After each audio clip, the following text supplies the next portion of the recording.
J'aime ta présence, toi mon bien-aimé. Prends-moi dans tes bras d'amour, Jésus. Serre-moi comme ton cœur. Prends-moi dans tes bras d'amour, Jésus. Serre-moi comme ton cœur. J'aime ta présence. Si tu as péché, ce n'est pas le problème de Dieu. Dieu a donné la portion magique pour la solution de ton péché. Regarde à la croix. J'aime ta présence, Jésus mon roi. Si Dieu a mis un rêve dans ton cœur et qu'il garde-le comme un trésor, quoi qu'on dise, protège la vision avec passion. Oh oui, quand tu sais de tout ton être que ce rêve ne vient pas de toi, même si tu ne vois que le contraire, mon frère, ma soeur, persévère ensemble, persévère.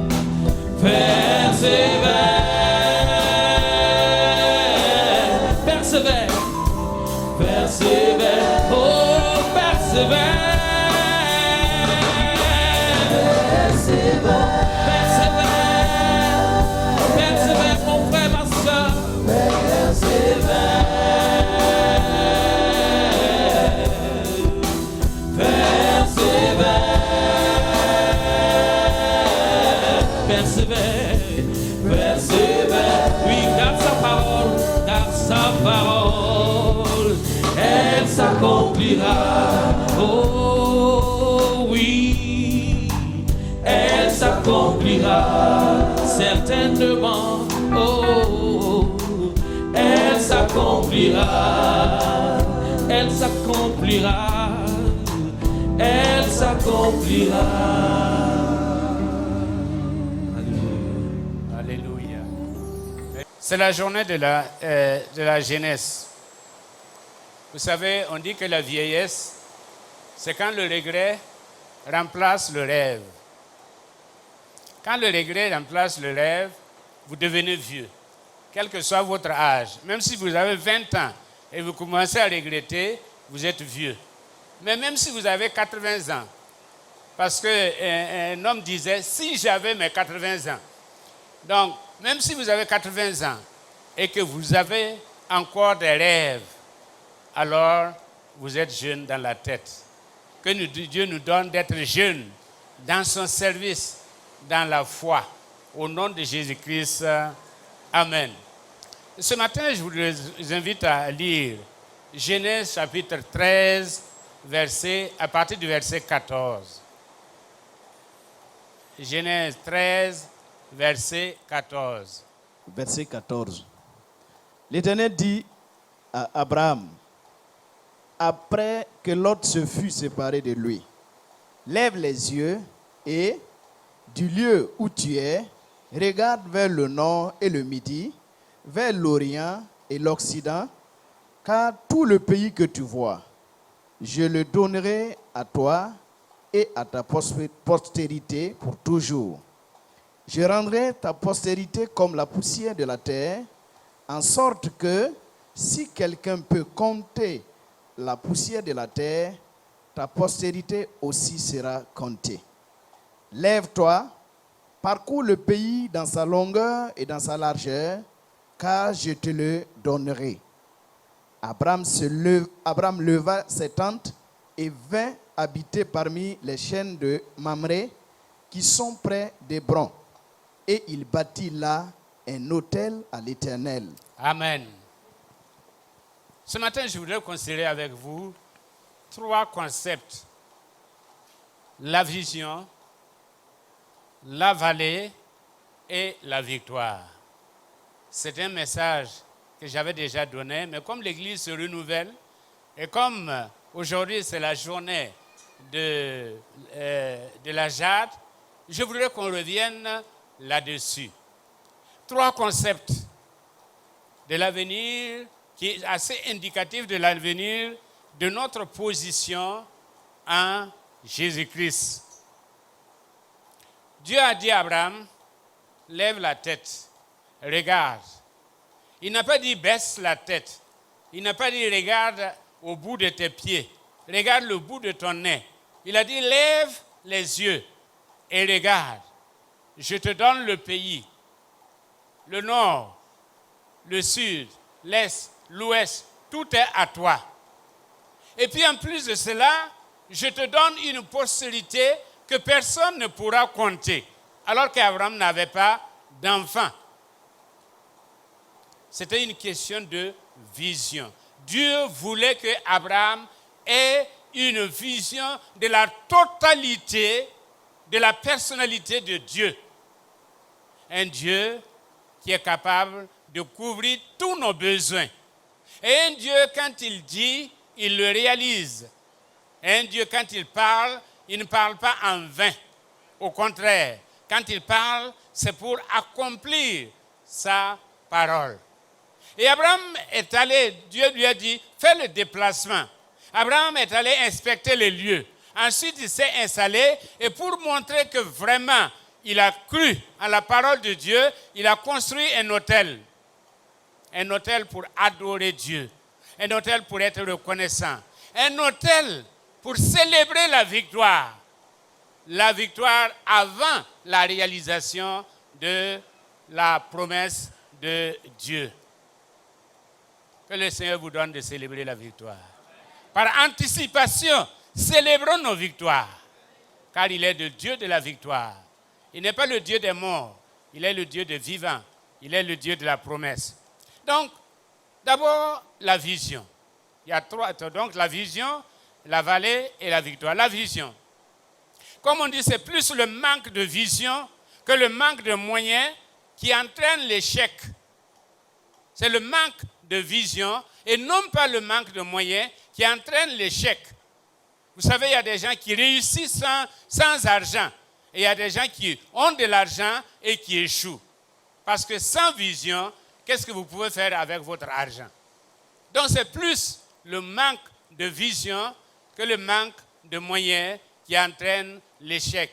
Et nous le disons aux jeunes, il faut avoir la vision. Parce que la vision détermine votre attitude et votre attitude va déterminer votre altitude. La vision va vous donner une certaine attitude et cette attitude-là va vous permettre de prendre de la hauteur par rapport aux difficultés, par rapport aux circonstances, par rapport aux impossibilités pour pouvoir réaliser quelque chose à la gloire de Dieu. Comme on dit, tu ne peux pas voler avec les aigles si tu es en compagnie des tortues.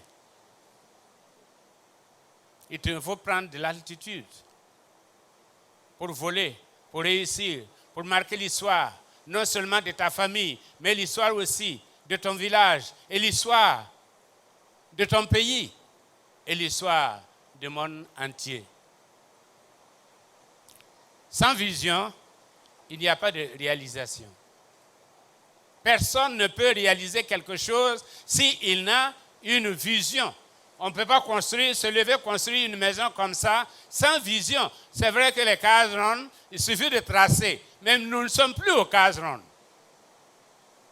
Si vous voulez construire, il vous faut quelqu'un pour vous dessiner le plan. Autrement dit, vous allez échouer. À Ouaga 2000, il y a des étages qui sont tombés parce que on a bâti sans plan. Il y a 3 directions pour la vision. Il y a d'abord la vision verticale. Quelle est ta vision de Dieu? Toi qui es là ce matin, quelle est ta vision de Dieu? Est-ce que ce Dieu est un père pour toi? Est-ce que Dieu c'est le Dieu utilitaire? Tu es là simplement parce que tu veux quelque chose. Et une fois que tu as obtenu cette chose-là, ce n'est pas sûr que tu reviennes encore à l'église. C'est le Dieu utilitaire. C'est la notion africaine de Dieu. Dieu est une utilité. On ne l'adore pas. On vient à lui quand on a besoin de lui. Et puis une fois qu'on a obtenu ce qu'on veut, c'est fini. Est-ce que c'est le Dieu utilitaire? Est-ce que c'est un Dieu trouble-fête qui t'empêche de faire ce que tu veux? Un Dieu gendarme qui est là et qui ne te permet pas de te réjouir comme ceux du monde. Je m'adresse à la jeunesse. On veut se réjouir comme ceux du monde. Mais comme on entend la parole de Dieu, comme on lit la parole de Dieu, alors Dieu devient un empêcheur de tourner en rond. Dieu est-il un trouble-fête pour toi? Ou bien est-il un ami, un père pour toi? Comme quelqu'un disait, chaque homme veut un Dieu pour lui-même. Chaque homme veut un Dieu pour lui-même, taillé à sa mesure. C'est pourquoi même dans le monde évangélique, surtout pentecôtiste, on a privatisé Dieu pour pouvoir le manipuler. On va dire non, venez chez nous. C'est dans notre église là qu'il y a Dieu. Non, il y a Dieu partout. Il y a Dieu dans toutes les églises. Il y a Dieu là où 2 ou 3 sont réunis en son nom. Et n'invoque, il est là, au milieu. On veut le privatiser pour pouvoir le manipuler. Mais pour certains jeunes, on veut un Dieu pour soi-même. Chacun veut un Dieu pour lui-même. Si ta vision de Dieu, c'est le Dieu au-dessus de toute situation, c'est le Dieu créateur du ciel et de la terre, c'est celui qui tient tout dans sa main, alors, eh bien, il va intervenir d'une manière fracassante dans ta vie. Il va intervenir, il va opérer le miracle, il va accomplir ses promesses parce que c'est le Dieu de l'histoire. Et ton histoire est entre tes mains. Et il le réalisera. Comme on dit, seul celui qui perçoit l'invisible peut réaliser l'impossible. Seul celui qui perçoit l'invisible peut réaliser l'impossible. Est-ce que tu perçois un Dieu invisible ou bien c'est un Dieu, comme je le disais, taillé à la mesure, à ta mesure, à toi? Si c'est le Dieu invisible, le Dieu qui est au-dessus de toutes choses, le Dieu connaissable et inconnaissable en même temps, le Dieu révélé mais caché en même temps, si c'est ce Dieu-là, eh bien, il va te permettre de réaliser l'impossible. Il va te permettre vraiment de réaliser ce qui est impossible à l'homme. Donc ce matin, je voulais te dire qu'il te soit fait selon ta vision. Qu'il te soit fait selon ta vision. La vision que tu as de Dieu va déterminer ton attitude envers Dieu et en même temps ton attitude par rapport aux promesses de Dieu. Qu'il te soit fait selon ta vision. Ensuite, deuxième type de vision, c'est la vision transcendale. C'est-à-dire, quelle est ma vision de moi-même? Est-ce que je me considère un gagnant? Est-ce que je me considère un perdant? Souvent, à Morée, on entend « Toniewa ». Voilà. Ton me béye. Tu n'iras nulle part avec cette conception-là. Nous aussi, qui sommes-nous? Les 10 espions sont revenus et ils ont dit, si nous allons mourir. Ils ont confessé la mort. Et en confessant la mort a enfourché son vélo et elle est venue les tuer tous. Ils sont tous morts. C'est Caleb et Josué qui ont survécu. Parce qu'ils ont confessé la mort. Nous allons mourir. Nous allons mourir. Tu vas mourir. Si tu confesses la mort, tu vas mourir.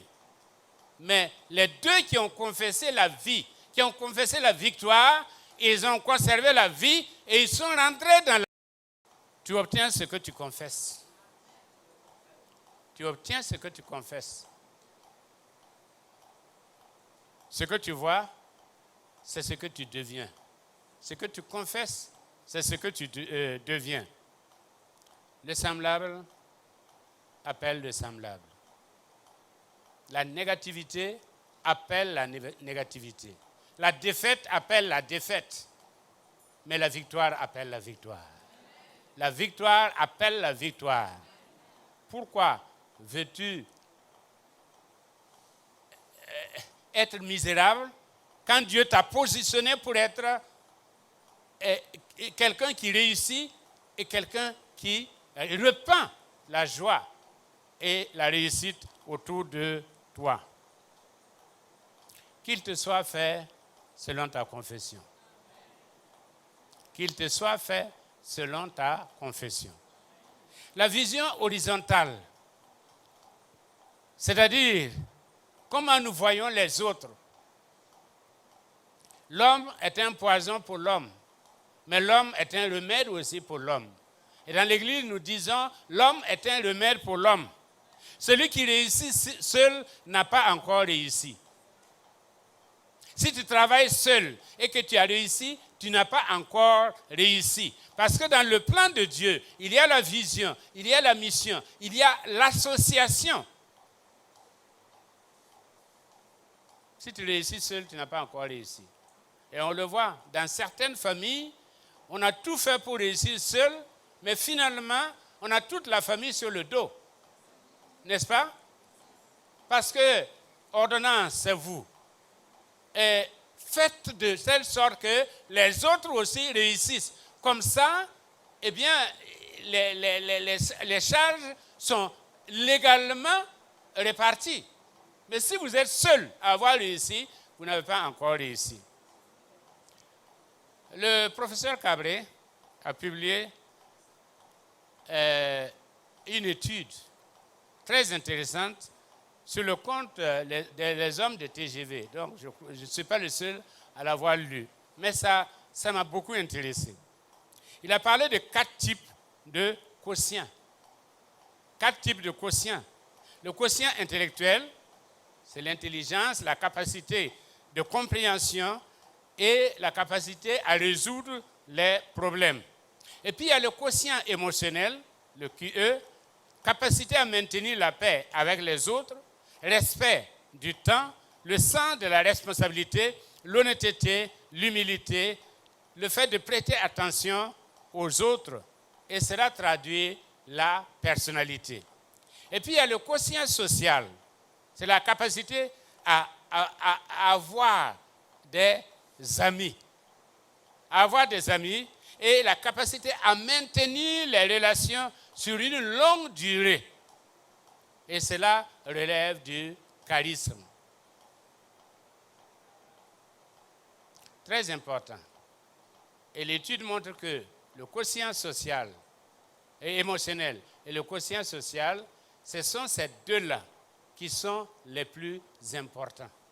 Parce que celui qui a le quotient social ou quotient émotionnel très élevé, il va employer celui qui a le quotient intellectuel très élevé.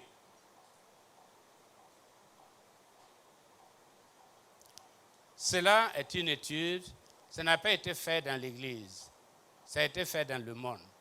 C'est pour dire que notre vision de l'autre va déterminer en même temps notre réussite. Parce que nous ne pouvons pas réussir seuls. Nous devons réussir en groupe. Mais si on établit des relations, il y a des professionnels, des courtes relations. Parce que ce sont des relations d'intérêt. Je suis avec toi aujourd'hui parce que j'ai besoin de toi. Mais une fois que j'ai eu gain de cause, non, tu n'es plus mon ami, je te laisse tomber. des professionnels de courtes relations. Et généralement, ce sont ceux-là qui se plaignent des autres. Non, ils ne sont pas fidèles. Ils sont pas. Est-ce que tu as été fidèle? Tu n'as même pas été capable d'être fidèle à la relation.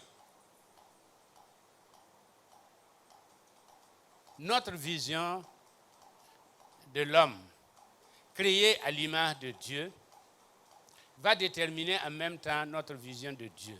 Tu ne peux pas ne pas aimer l'homme que Dieu a créé et vouloir aimer Dieu. Ce n'est pas possible. Si tu n'aimes pas l'homme que Dieu a créé, parce que un écrivain disait, si Dieu est mon père, l'homme est mon frère. Si tu ne peux pas aimer l'homme que tu vois, tu ne peux pas aimer le Dieu qui l'a créé. Et si tu ne l'aimes pas, le Dieu qui l'a créé, c'est la malmort pour toi. Il y a un autre quotient, mais je reviendrai là-dessus. Voilà donc pour ce qui est de la vision. La vision. La vision que nous avons de Dieu, la vision que nous avons de nous-mêmes et la vision que nous avons de l'autre. Quand la Bible dit « aimez-vous les uns les autres », et la Bible sait très bien que si il y a l'amour entre nous, eh bien, on peut tout réaliser ensemble. On peut tout réaliser ensemble. Deuxièmement, la vallée. La vallée, le quatrième quotient développé par cet auteur est celui relatif à l'adversité, le QS. C'est la capacité à traverser une période dure de la vie et en sortir sans perdre la tête ou sans perdre les plumes. Il détermine qui abandonnera face aux difficultés et qui ira jusqu'au bout. C'est ce qu'on appelle en d'autres termes la résilience. Là, le quotient adversité va déterminer qui va abandonner et qui ira jusqu'au bout. Détermine normalement celui qui est capable de se relever, même s'il a été battu par l'adversité, il est capable de se relever au lieu d'être couché. Et Socrate disait, le problème, ce n'est pas là où on est tombé. Le problème, c'est si on est tombé et qu'on ne se relève pas.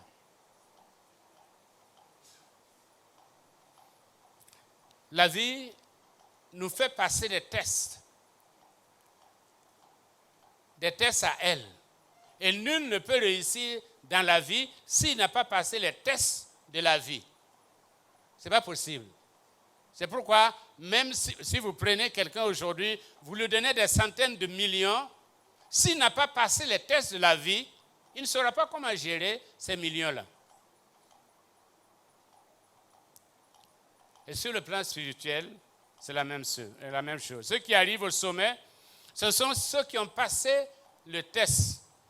Abraham, Daniel, Joseph et tous les héros de la Bible et même du monde actuel ont réussi à travers la souffrance. Évangile qui n'est plus à la mode aujourd'hui. On ne veut plus parler de souffrance. On veut parler de bénédiction, bénédiction, bénédiction, bénédiction. Dans la vallée, il y a tout. Il y a le mépris, il y a les incompréhensions, il y a les accusations, il y a les maladies, il y a le chômage, il y a ce qu'on appelle les blessures narcissiques, les mésententes en famille et souvent aussi des divorces. Tout cela se trouve dans la vallée.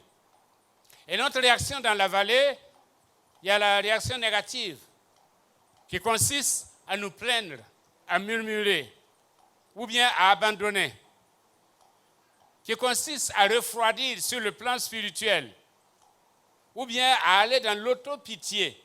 Pauvre de nous.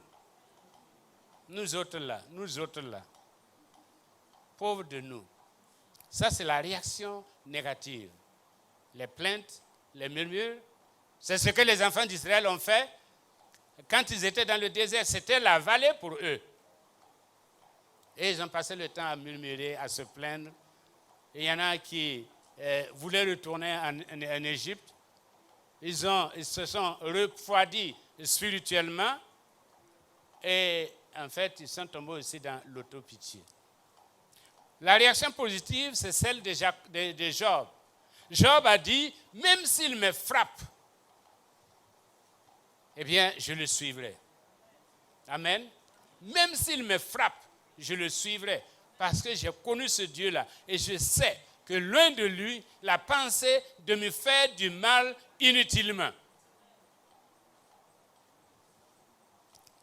Le bout du tunnel n'est pas loin. Il n'y a pas de bonheur sans douleur, comme on aime à le dire. Et Alfred Devien, il disait, l'homme est un apprenti, la douleur est son maître. Nul ne se connaît tant qu'il n'a pas souffert. Jeunes, vous êtes des soldats du Seigneur. Et quand vous voyez comment on forme les militaires, souvent on n'a pas envie d'être militaire. On a envie d'avoir le titre de, je ne sais pas, de colonel, de capitaine, mais quand vous êtes la croule, comme on dit, et qu'on vous traîne dans la poussière, et que vous ne pouvez même pas dormir, vous pouvez passer 2 ou 3 nuits avec sac à dos, et vous allez marcher, etc. En ce moment-là, vous ne pensez même pas au galon, vous pensez à la survie. Nous sommes les soldats du Seigneur. Et le Seigneur va nous entraîner. Il va nous former. Et ça passe aussi par la vallée. Pour que nous puissions être prêts. Et quand il va déposer sa puissance en nous, eh bien, que nous puissions être à la hauteur de la responsabilité. Si tu apprends dans la vallée, tu deviens meilleur. Si tu n'apprends pas dans la vallée, tu deviens amer. Si tu apprends dans la vallée, tu deviens meilleur. Meilleur soldat, meilleur chrétien, meilleur serviteur de Dieu. Mais si tu n'apprends rien dans la vallée, tu deviens amer. Et tu en veux à tout le monde, au monde entier. Comme si c'est le monde qui t'avait fait comme on dit. Non, il faut apprendre dans la vallée. C'est le passage obligatoire, nécessaire pour tout enfant de Dieu, pour tout serviteur de Dieu. Parce que si tu ne passes pas par la vallée, tu n'es utile ni à Dieu, même pas au diable. Même pas au diable. Parce que le diable se sert de ceux qui sont utiles à Dieu. Il ne se sert pas de ceux qui ne sont pas utiles à Dieu.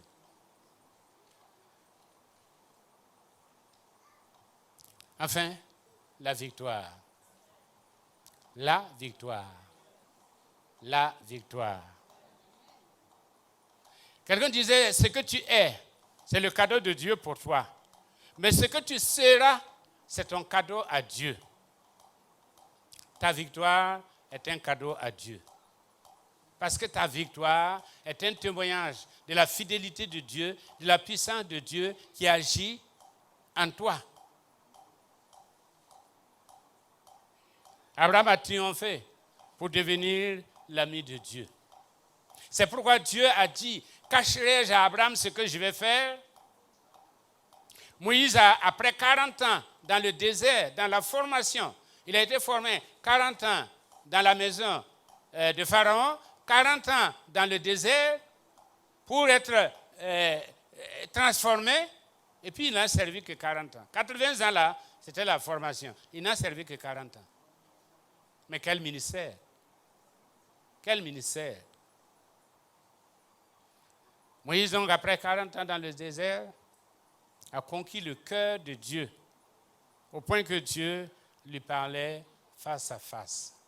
Il a conquis le cœur de Dieu, au point que Dieu lui parlait face à face. Joseph a passé de la prison au premier ministère dans un pays étranger.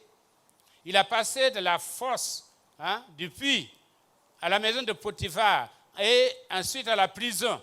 Et c'est de la prison qu'il a passé comme premier ministre en Égypte. Aujourd'hui, nous aimons nous faire appeler David, nous aimons nous faire appeler des noms de héros. Et comme dit Søren Kierkegaard, nous considérons leur fin, mais nous oublions leur passage. Ils ont passé par des moments durs, des moments difficiles, pour être ce qu'ils sont aujourd'hui et pour nous laisser un exemple dans la vie. Daniel est allé de la fosse au lion pour être gouverneur en terre étrangère. David a passé de la fuite à la suite royale. Il a fui, pendant des années, il a fui. Et dans le livre Histoire de trois rois, l'auteur dit, eh bien, Dieu, par la persécution, Dieu a tué le Saül qui était en David. Si David n'avait pas été persécuté par Saül, il serait un deuxième Saül. Mais la persécution a permis de tuer le Saül qui était en David, pour que David devienne le héros de Dieu. Non seulement pour tuer des Goliaths, mais pour conduire le peuple de Dieu dans la louange et dans l'adoration.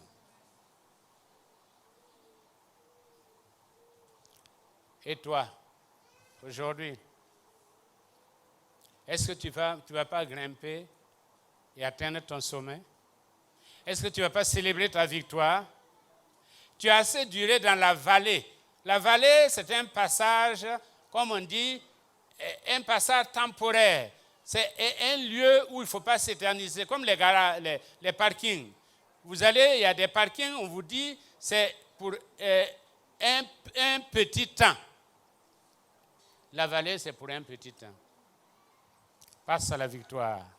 Saisis les promesses de Dieu et deviens la personne que Dieu veut. Quelqu'un sur qui Dieu peut compter. Quelqu'un sur qui, eh bien, Dieu peut déposer sa puissance.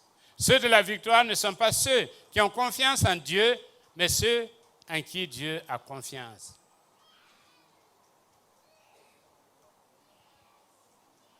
Les mots aussi disent, n'est-ce pas que Timon qu'on rabais mieux? Aïe, n'est-ce pas que Timon qu'on rabais mieux? Si tu ne peux pas oser avec Dieu, c'est que Dieu ne peut pas oser avec toi. Si tu ne peux pas relever le défi de Dieu, Dieu ne pourra pas relever ton défi. En conclusion, je dirais, un sommet cache un autre. Entre-temps, il y a la vallée. Parce que quand on recevait la promesse, on voyait que c'est comme si, ici, demain, la chose allait se réaliser. Nous avons vu les deux sommets, mais nous n'avons pas vu la vallée. Or, il faut passer par la vallée. Il faut passer par la vallée. Elle est faite pour notre formation et non pour notre perdition. Lève la tête comme Abraham lève la tête et vois la promesse de Dieu. Et vois le prochain sommet et monte et exalte ton Dieu et entre dans l'histoire du royaume de Dieu, du royaume que Dieu veut te donner. Ce matin, je nous invite à célébrer nos victoires. Sors de ta vallée et grimpe au sommet. Reçois les promesses. Vis les promesses de Dieu. anticipe la réalisation des promesses de Dieu. C'est ça qui va te donner l'avant-goût même de la victoire. Ou en tout cas, peut-être que tu es maintenant, tu as fini avec la vallée, sors. Il y a des gens qui s'éternisent dans la vallée par l'auto-pitié. Ils sont là, eh bien, ils veulent que les autres s'apitoient autour de leur sort. Non, sors de ta vallée et grimpe sur ton sommet. Grimpe sur ton sommet. Le diable ne peut rien contre toi. Et Jésus disait, le diable n'a rien en moi. Il n'a rien en moi. Il n'a rien en moi. Et le diable n'a rien en toi. Toi qui as consacré ta vie, toi qui es jeune, toi qui as connu le Seigneur, qui as accepté le Seigneur, le diable n'a rien en toi. Ce que Dieu veut de toi, c'est que tu lèves les yeux et que tu vois toutes les promesses et que tu vois toutes les possibilités et que tu vois toutes les réalisations possibles dans ta vie. Ne vis pas dans la misère. Parce que Dieu ne t'a pas déterminé à la misère. Il t'a déterminé à la victoire. Voici les promesses qui seront les tiennes. Eh bien, tu seras la tête et non la queue. Tu prêteras à des nations, mais tu n'emprunteras pas. Alléluia. Si les ennemis qui viennent contre toi, ils viendront par un seul chemin. Ils vont repartir par cet chemin. Celui qui est avec toi, il est grand. Ne vois pas ton problème, mais vois ton Dieu. Vois ton Dieu. Le serviteur d'Élisée était préoccupé par la présence de l'armée syrienne. Élisée était préoccupé par la gloire de Dieu. Et quand le moment est venu, il a simplement prié et Dieu a ouvert les yeux du serviteur qui a vu une armée plus équipée, plus grande, plus équipée. Au diable, tu n'as rien. J'ai remporté la victoire. Je vis de la victoire. Je marche dans la victoire. Alléluia. Même quand je traverse l'ombre de la vallée de la mort, tu es avec moi. Alléluia. Et la finalité, c'est qu'il dresse une table en face de mes adversaires. Alléluia. Alléluia. Et je festoie avec le Seigneur. Et je reçois. Et je suis comblé. Il ne me donne pas il me donne pas des miettes. Il me donne en abondance.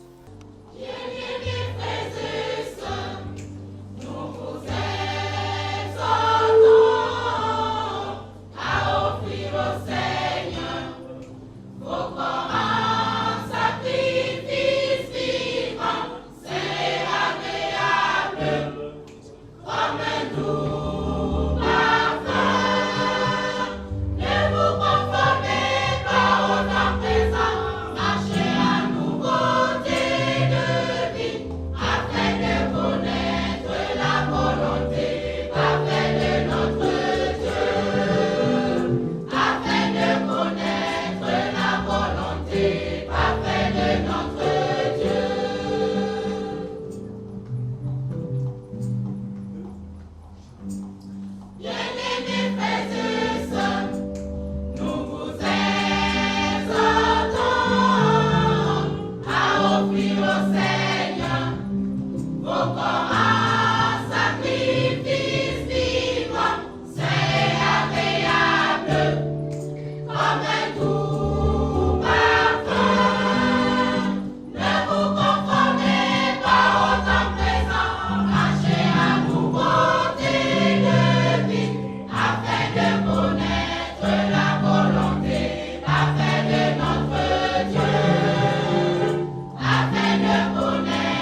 cherche